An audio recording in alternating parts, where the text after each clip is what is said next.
Brazil football confederation অনেক চেষ্টা করে কার্লো আনচেলত্তিকে জাতীয় দলের কোচ হিসাবে নিয়োগ দেয়, তবে বিষয়টি ভালোভাবে গ্রহণ করেননি দেশটির প্রেসিডেন্ট লুলা দা সিলভা।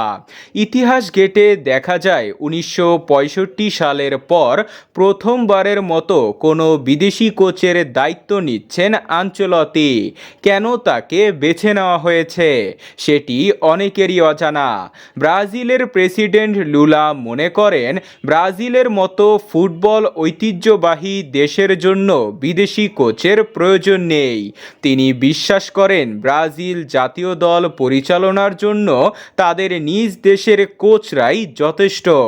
এটি নতুন নয়, এর আগেও আনচেলত্তির নিয়োগ নিয়ে সন্দেহ প্রকাশ করেছিলেন লুলা।